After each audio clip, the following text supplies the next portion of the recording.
परंपरा शंकराचार्य की कैसे शुरू हुई? मट्ठी की परंपरा हिंदू धर्म की प्राचीन गुरु शिष्य परंपरा को आगे बढ़ाते हुए आदि शंकराचार्य ने ज्ञान का प्रसार किया। धार्मिक मान्यताओं के अनुसार उन्होंने मठ परंपरा की शुरुआत की और 4 शिष्यों को देश की 4 दिशाओं में मठों की जिम्मेदारी सौंपी। इस मठों के प्रमुख ही शंकराचार्य कहलाता है। शंकराचार्य हे सर्वेच पद। अद्वैत वेदांत परंपरा में शंकराचार्य सर्वोच्च पद। 8वीं शताब्दी में आदि शंकराचार्य ने की 4 मठों की स्थापना। इन चारों मठों के प्रमुख कहलाता है शंकराचार्य। संस्कृत में इन मठों को पीठ कहा जाता है। भारत में 4 प्रमुख पीठ कहाँ है? गोवर्धन मठ पुरी ओडिशा पूर्व भारत। द्वारिका शारद मठ गुजरात पश्चिम भारत।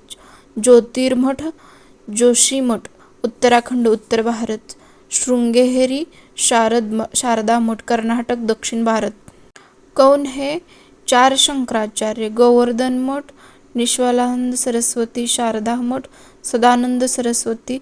ज्योतिर्मठ स्वामी अविमुक्तेश्वरानंद।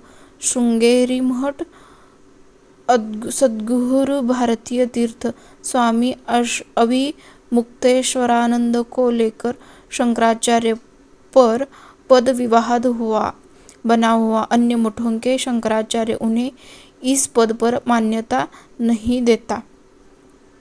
उनके शंकराचार्य बनाने को लेकर मामला सुप्रीम कोर्ट में विचाराधीन है। आरोपी ही कि गुरु को निधन के बाद उन्हें खुद को शंकराचार्य घोषित किया था। शंकराचार्य कैसे बनते हैं? एक ऐसे योग्य सन्यासी जिसे वेद उपनिषद और वेदांत का गहरा ज्ञान हो और जो परंपरा के अनुसार चिन्हित हो, उसे शंकराचार्य की उपाधि दी जाती है।